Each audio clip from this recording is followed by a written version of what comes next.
Bonjour, dans cette vidéo on va résoudre l'exercice 17 du TD dans lequel on a une forme quadratique. On va écrire sa forme polaire associée et puis on va déterminer le rang de Q, on va chercher si phi est dégénéré ou pas et puis on va faire une méthode de Gauss pour écrire la décomposition de Q, déterminer le cœur de phi et trouver une base phi orthogonale à la fin. Donc déjà la forme quadratique donnée c'est q de x, y, z, c'est x2 plus y2 plus z2 plus 2xz cosinus lambda plus 2yz sinus lambda, lambda appartenant à R. La première question consiste à écrire la forme polaire phi de q et la matrice de phi dans la base canonique de E. Comme on l'a appris dans le cours, pour écrire la forme polaire associée à q, on remplace x carré par x1, x2, y carré par y1, y2, z carré par z1, z2, et puis les termes qui contiennent des xz vont être divisés par 2, et ça va être la somme de x1, z2, plus z1, x2, voilà, etc.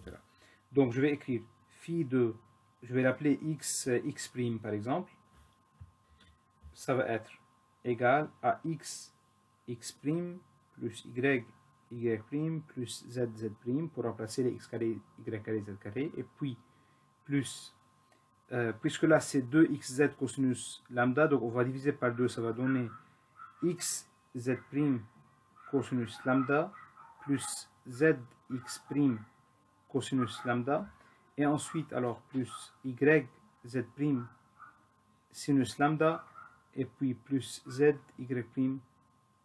sinus lambda.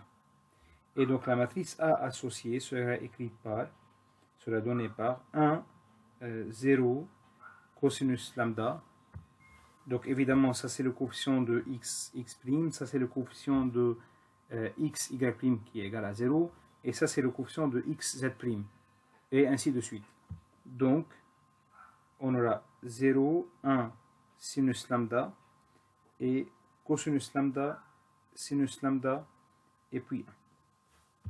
Évidemment, c'est aussi phi de E1, E1, phi de E1, E2, phi de E1, E3, phi de E2, E1, etc.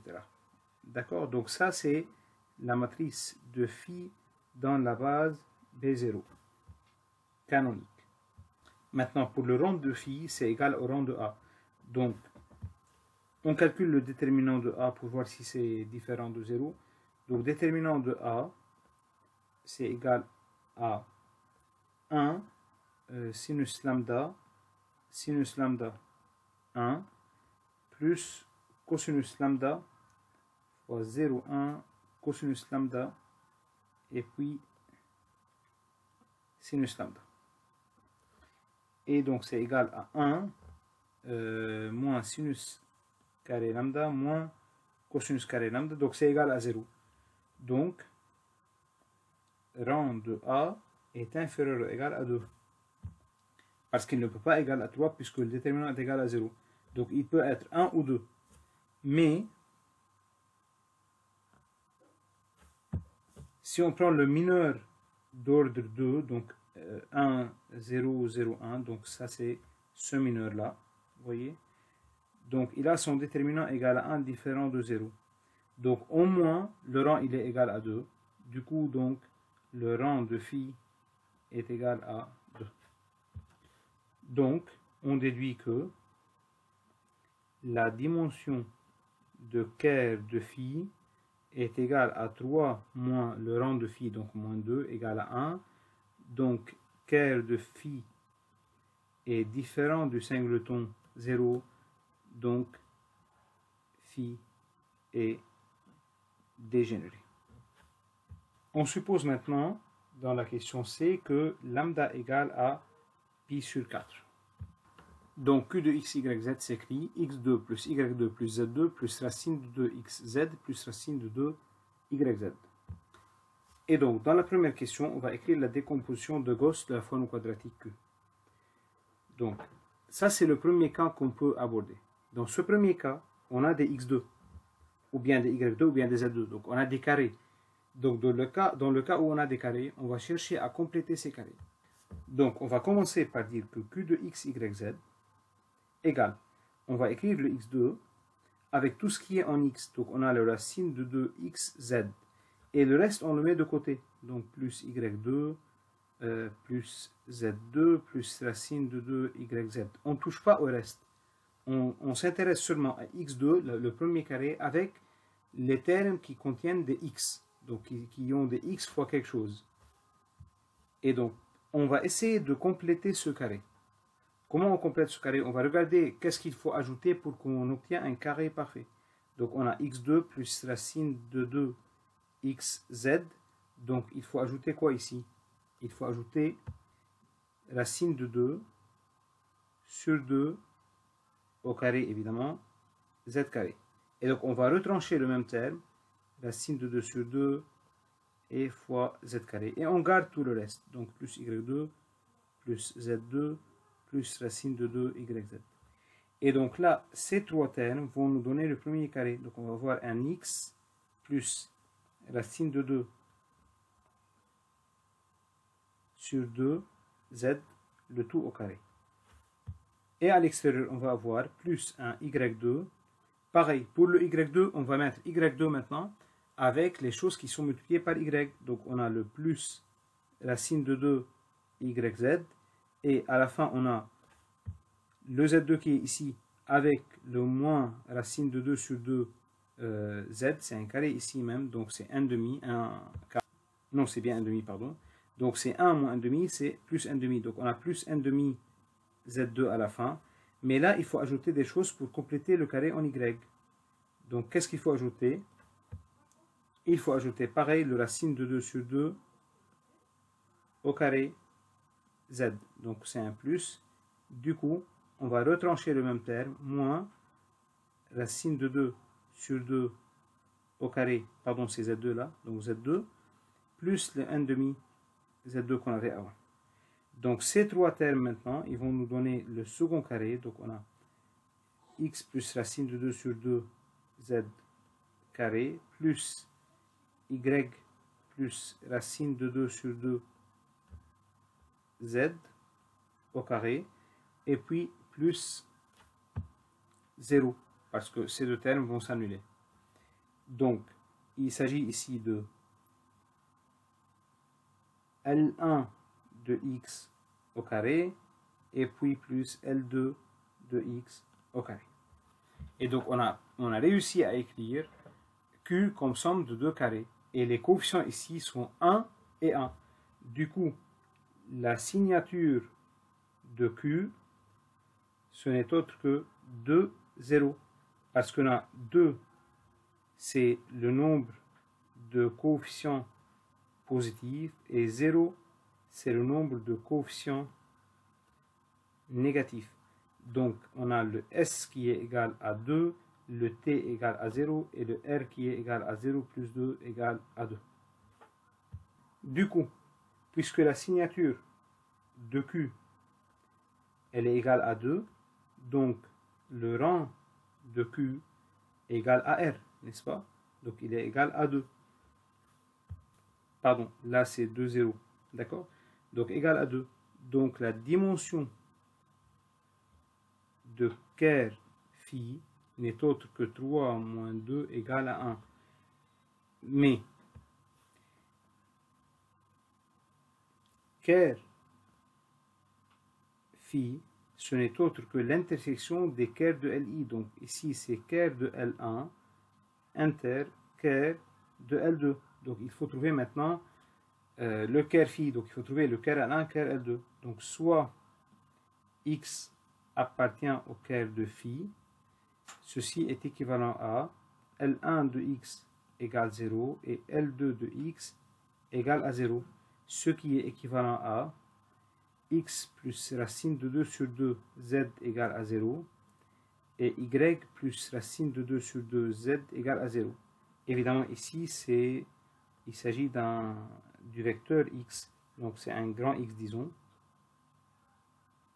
Avec grand X, il a les composantes x, y et z. D'accord? Donc, on a x égale y égale moins racine de 2 sur 2 z.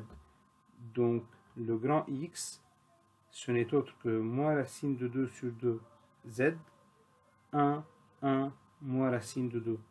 Du coup, ker phi est engendré par 1, 1, moins racine de 2.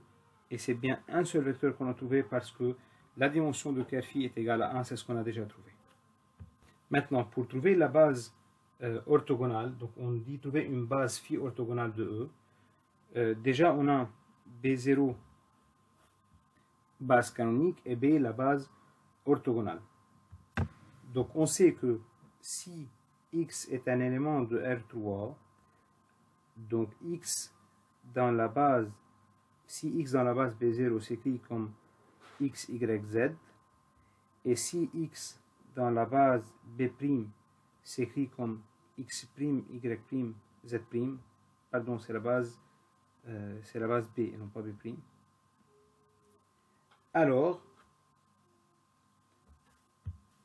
X dans la base B0, c'est la matrice de passage de B0 à B, X dans la base B. Mais, on a que X', ce n'est autre que L1 de X. Parce que X', Y', Z', c'est les éléments dans la somme des carrés qu'on a trouvé. Donc c'est bien X plus racine de 2 sur 2 Z. Y', ce n'est autre que L2 de X. Donc c'est Y plus racine de 2 sur 2 Z. Et Z', on le prend égal à Z parce que son coefficient il est nul. On fait ça toujours. Donc, ceci représente l'équation X dans la base B étant égale à une matrice qu'on appelle Q fois X dans la base B0. Donc, pour trouver la matrice P, B0B qui est ici, il suffit de calculer Q-1 ou bien d'inverser le système. Donc, puisqu'on a X1 égale X plus racine 2 sur 2 Z et Y' égale Y plus racine 2 sur 2 Z et Z' égale Z, on peut inverser le système en disant que ceci implique que X est égal à X' moins racine de 2 sur 2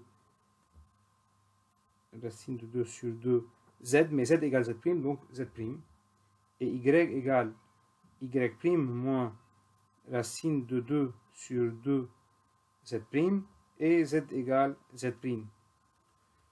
Donc, ce qui fait que la matrice de passage P, B0, B n'est autre que la matrice qui donne X', Y' et Z' en fonction de X, Y, Z. Donc, ça, c'est l'écriture dans la base canonique et ça, c'est l'écriture dans la base B. Donc, on a 1, 0, 0, et puis 0, 1, 0, et puis moins racine de 2 sur 2, moins racine de 2 sur 2, et puis 1. Donc, en fait, comment il faut faire ça? Il faut regarder ce qui est ici et dire que ça, c'est X dans la base B0 égale la matrice de passage de B0 à B fois X dans la base B. N'est-ce pas? C'est ce qu'on a dit avant. Et en fait, si je multiplie P B0B par XB, qui n'est autre que X', Y', Z', je dois obtenir ça pour la première ligne. Donc, je dois avoir 1, 0 moins racine 2 pour la première ligne, parce que quand je la multiplie par X', Y', Z', il faut obtenir cette première ligne-là. Et voilà. Donc, je construis ainsi la matrice de passage P, B0 à B. Et du coup, en regardant les colonnes ici, on va pouvoir trouver la base orthogonale. Donc, la base orthogonale B sera donnée par U1 égale 1 fois E1. Donc, c'est E1 parce que là, c'est la base, c'est la composante de 1 dans E1, E2 et E3. Et donc là, c'est le vecteur U1, U2, U3. Et c'est ce qui forme la matrice de passage. C'est l'écriture de la base B en fonction de la base B0. Donc U1 égale E1, U2 égale 0, E1 plus E2 plus 0, E3. Et puis U3, c'est moins racine de 2 sur 2, E1 moins racine de 2 sur 2, E2 plus E3. Et là, on a trouvé la base orthogonale.